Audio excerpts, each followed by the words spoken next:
So ఇదేంటంటే fruit tree, doctor earth fruit tree organic and natural hand crafted blend. ఈ ఫర్టిలైజర్ని నేను fruit ట్రీస్కి వేశాను already, 1 month back వేశాను. మన ప్లమ్, పీచ్, చెర్రీ అవి కూడా మీకు చూపిస్తాను ప్రోగ్రెస్. గ్రేప్కి వేయడం మర్చిపోయాను, సో గ్రేప్కి ఇప్పుడు వేయాలి. కాకపోతే చుట్టూతో చాలా అంటే చాలా వీడ్స్ పెరిగిపోయాయి. సో అది క్లీనప్ చేయాలి ఒకరోజు సన్నీ ఉన్న రోజు. ఇప్పటికైతే ఫస్ట్ అయితే ఇది వేసేసి వాటర్ పెట్టేస్తాను. బికాస్ ఫర్టిలైజర్స్ ఇప్పుడు ఫ్రూట్ ట్రీస్కి ఈ సీజన్లో, స్ప్రింగ్ సీజన్లో వేసేయాలన్నమాట. యాక్చువల్గా అయితే ఇంకా ముందు వేయాలి, ఆకులు స్టార్ట్ అయ్యే టైంకి వేసేయాలి. సో మాకు జోన్ 6లో అయితే Feb and March is the main season అనమాట, స్ప్రింగ్ సీజన్. చూడండి వీడ్స్ ఎలా పెరిగిపోయాయో.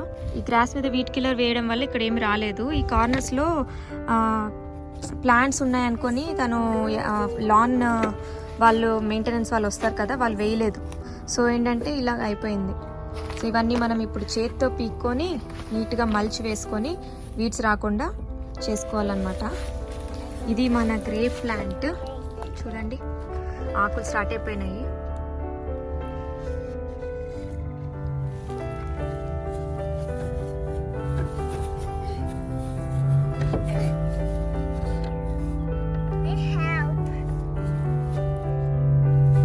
మీరు గ్రోత్ స్టార్ట్ అయిపోయాక లైక్ బడ్స్ స్టార్ట్ అయ్యి ఫ్లవరింగ్ స్టార్ట్ అయ్యే టైంకి సమ్మర్లో అలా వేశారంటే ఏమవుతాయంటే ఎక్కువ లీఫ్ గ్రోత్ని ఎక్కువ డామినేట్ చేసేస్తుంది అనమాట. ఫ్రూట్కి ఎక్కువ ఫ్లవరింగ్ అండ్ ఫ్రూటింగ్కి వెళ్ళదు.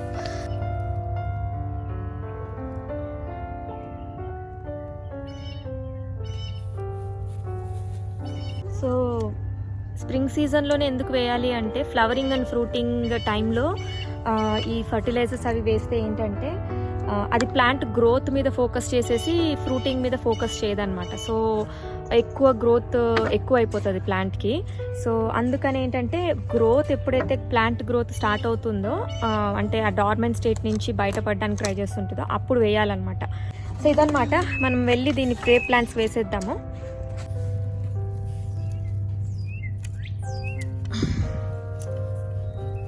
అండ్ లైట్గా ఇలాగ సాయిల్లో మిక్స్ చేసేయాలంటారు వాటర్ పోసే ముందు, సో దట్ బయటికి వెళ్ళిపోకుండా. ఈ వేసిన ఫర్టిలైజర్ ఈ వీడ్స్ పిక్ చేసుకోకుండా పీకేస్తున్నాను.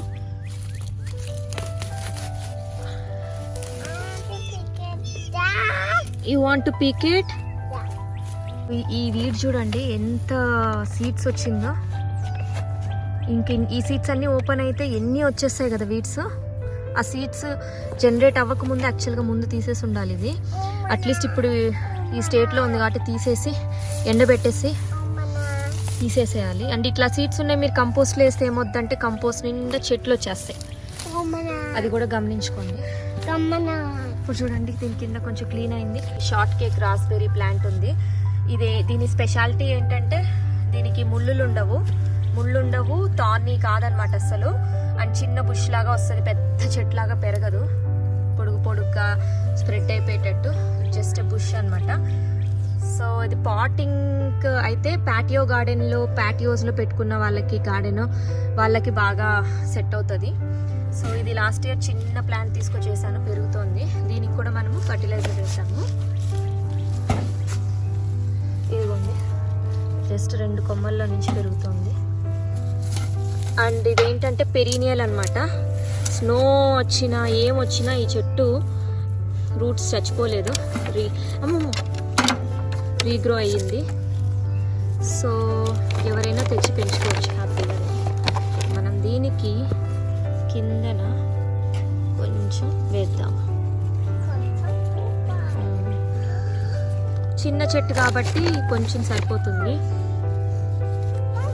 ఇది ఒక బ్లూబెర్రీ ప్లాంట్. దీని చుట్టూ కూడా మంచిగా అంతా ఇది క్లీనప్ చేసి మల్చి వేయాలి. సో ఇది బ్లూబెర్రీ ఆకులు వస్తున్నాయి చూడండి ఇక్కడ. దీనికి కూడా వేద్దాము. Wow, so many stinky. I know stinky. Stinkies. This another blueberry.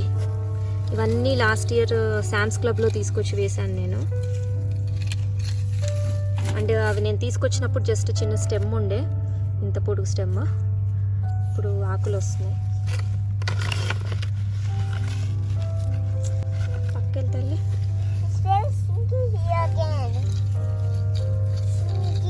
ఇది ఇంకొక ప్లాంట్ బ్లూబెర్రీయే.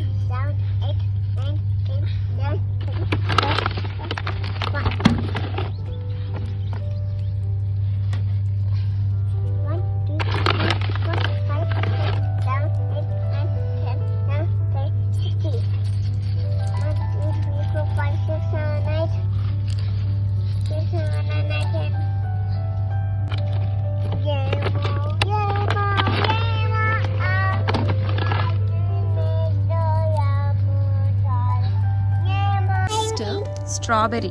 అసలు ఇది జస్ట్ ఒక 2 ప్లాంట్స్ వేసాను చూడండి, ఎంత స్ప్రెడ్ అయిపోయి. స్ప్రెడ్ అవ్వడమే కాదు, సేమ్ సీజన్లో ఫ్లవర్స్, ఫుల్ ఫ్లవర్స్. అసలు చూడండి అసలు ఎంత బాగా, అసలు ఎంత అందంగా ఉన్నాయో ఫ్లవర్స్. ఇదైతే అసలు నేను వేయలేదు, రన్నర్. చూడండి ఫ్లవర్స్ చూడండి అసలు ఎంత బాగా వచ్చాయో. ఇదేంటంటే నేను 2 ప్లాంట్స్ వేసాను. 2 ప్లాంట్స్ వేస్తే ఇది ఇలాగా స్ప్రెడ్ అయింది చూడండి, మొత్తం రన్నర్స్ వస్తాయన్నమాట సైడ్లో ఇలాగా.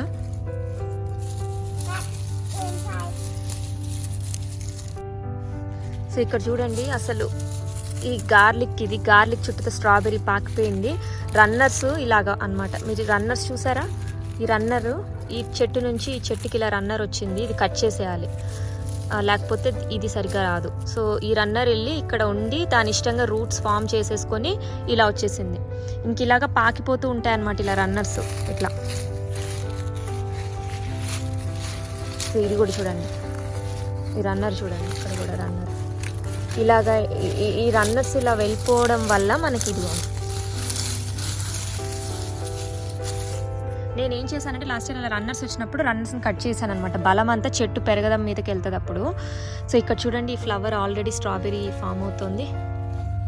ఫ్లవర్ వచ్చేసేసి ఈ ఫ్లవర్ మధ్యలో ఉంది కదా ఎల్లో కలర్లో, ఇది ఫ్లవర్ ఫ్రూట్ అవుతుంది అనమాట. సో స్ట్రాబెర్రీ ఫామ్ అవుతుంది ఇక్కడ లోపల. ఓపెన్ చేయట్లేదు నేను, పాడు చేయడం ఎందుకని. అసలు మొత్తం ఇవన్నీ కనుక స్ట్రాబెర్రీస్ అయినాయి అంటే అసలు ఇక్కడ చూడండి అసలు ఎన్ని ఫ్లవర్స్. అసలు ఈ లీవ్స్ వేసాను కదా, ఇవి కొన్ని లైట్గా డీకంపోజ్ అయినాయి. కింద లీవ్స్ వేయడం వల్ల ఏంటంటే ఈ లోపల ఉన్న మైక్రోబ్స్కి ఏమీ అవ్వకుండా ఈ మట్టి చూడండి ఎంత బాగుందో, మెత్తగా అసలు లైఫ్ ఉన్న మట్టిలాగా. మట్టి కూడా చాలా హెల్దీగా ఉందన్నమాట, మైక్రోబ్స్కి ప్రొటెక్షన్ వచ్చింది. ఇది లాస్ట్ ఇయర్ ఈ బెడ్ వేసినప్పుడే మేము కింద కట్ చేసిన గ్రాస్ అంతా వేసి దానిపైన కొంచెం మట్టి వేసాము. సో ఆ గ్రాస్ కూడా డీకంపోజ్ అయి ఉంటుంది. సో దానివల్ల ఏంటంటే కంపోస్ట్ లాగా ఫామ్ అయిపోయి ఉంటుంది అనమాట. సో మీకు వస్తూనే ఉన్నాయి చూడండి, ఇంత చిన్న చెట్లో నుంచి ఇక్కడ ఆల్రెడీ ఫ్లవర్స్ వస్తున్నాయి. అండ్ ఈ గార్లిక్ కూడా ఈ బెడ్లో బాగా లావుగా బాగా పెరుగుతుంది. ఇదంతా గార్లిక్. సో ఆల్మోస్ట్ నాకు తెలిసి ఈజీగా ఒక 30 దాకైనా వస్తాయనుకుంటున్నా స్ట్రాబెర్రీస్. చూద్దాము. కానీ ఎంత బాగున్నాయి చూసారా. ఒక్కటేమో ఇదిగోండి, ఇందులో నాకు గుర్తులేదు, ఒక వెరైటీ నేను కొన్న వెరైటీ, ఒక వెరైటీ ఏమో వైల్డ్గా పెరిగింది. నేను కంపోస్ట్లో నుంచి మేము తిన్న స్ట్రాబెర్రీ శామ్స్ క్లబ్ నుంచి తెచ్చిన వాటి నుంచి పెరిగింది అనమాట. ఎన్ని ప్లాంట్స్ ఉన్నాయి చూద్దాము. 1 అండ్ ఇదైతే కలిసిపోయి ఉన్నాయి అసలు. 1 అర్థం కావట్లేదు, అన్నీ వచ్చాయి కింద నుండి. అండ్ ఇక్కడ ఒకటి ఉంది, 3. దీన్ని మనకు 2 ప్లాంట్స్ కింద అనుకోవచ్చు, 4 అనుకుంటే. అక్కడ ఇది ఒక ఫారెస్ట్లా ఉంది కింద చూడండి. అసలు నాకు డిఫరెన్షియేట్ చేయలేకపోతున్నాను ఏది సింగిల్ ప్లాంట్ అని. ఇది నాకు వైల్డ్గా పెరిగిన ప్లాంట్, ఇది మేము తెచ్చిన ప్లాంట్. ఇది రన్నర్ ద్వారా వచ్చింది దాని నుండి. ఇక్కడ ఒకటి ఇది తెచ్చిన ప్లాంట్ అనుకుంటే, ఇది కూడా గుబ్బురుగా వస్తుంది. అండ్ ఇది రన్నర్ ద్వారా వచ్చింది పక్కన. టోటల్ ఐ థింక్ అరౌండ్ 6 ప్లాంట్స్గా తయారైంది. 2 ప్లాంట్స్ అండ్ ఇక్కడ ఇంకోటి ఉంది. 1 2 3 4 5 6 7 8 oh my God 9 around 9 to 10 plants అయిందండి. 2 ప్లాంట్స్ నాలో 9 to 10 ప్లాంట్స్ అయినాయి. సో అండ్ ఓన్లీ 1 సీజన్లో అనమాట ఇది. అంటే స్ట్రాబెర్రీస్ చాలా పాకిపోతాయి. చూడండి, ఆ చిన్న ఏరియాలోనే నాకు అట్లీస్ట్ 30 స్ట్రాబెర్రీస్ వచ్చేటట్టు ఉన్నాయి. అందుకని ఈ స్ట్రాబెర్రీస్ని ఏం చేస్తారంటే ఇలాగా ఫ్లాట్ బెడ్స్ మీద వేయకుండా, అంటే నాకు టైం లేక నేను అలా వేస్తాను. ఈసారి ఇవి మొత్తం ఫ్రూటింగ్ అయిపోయిన తర్వాత తీసేసి నేను మార్చాలి. సో యూజువల్లీ ఏంటంటే టవర్ గార్డెన్స్లో పెట్టుకుంటారు. ఇలా పాకిపోకుండా ఒక్కొక్క పాకెట్లో ఒక్కొక్క strawberry plant. Once runner produce చేసి దాన్ని కట్ చేసి ఇంకొక పాకెట్లోకి ఇంకొక ప్లాంట్ కింద పెట్టేస్తారనమాట. సో మనం కూడా అలా ట్రై చేద్దాము, మనకు ప్లేస్ సేవ్ అవుతుంది కదా. తర్వాత ఈ రెయిన్ వాటర్ కొన్ని ఉంటే పోసేస్తున్నాను. మిగిలిన వాటికి నేనేం వాటరింగ్ చేయట్లేదు, బికాస్ రేపు మాకు రెయిన్ ఉంది కాబట్టి ఆటోమేటిక్గా వాటరింగ్ అయిపోతుంది. అండ్ వన్ మోర్ థింగ్ అండి, నేను ఎందుకు ఈ బ్రాండే చూస్ చేసుకున్నాను, doctor Earth natural wonder organic fruit tree fertilizer అంటే, నేను చాలా గూగుల్ చేసి రివ్యూస్ అవన్నీ చదివి ఇదైతే ఆర్గానిక్ ఫర్టిలైజరు, ఎక్కువ సింథటిక్గా కమర్షియల్గా చేసింది కాదు అని రివ్యూస్లో ఉన్నాయి, చాలా చోట్ల ఉన్నాయి. సో అందుకని నేను ఇది చూస్ చేసుకున్నాను. నేను మీకు ఇది లింక్ ప్రొవైడ్ చేస్తాను డిస్క్రిప్షన్లో. వెనకాల బర్డ్స్ సౌండ్ చూసారు ఎంత బాగుందో. స్ప్రింగ్ సీజన్లో అదే బెనిఫిట్ అన్నమాట.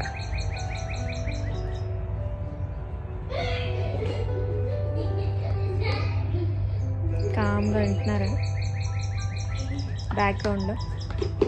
సో అదండి, మీకు ఈ వీడియో నచ్చితే మర్చిపోవద్దు లైక్, షేర్ అండ్ సబ్స్క్రైబ్.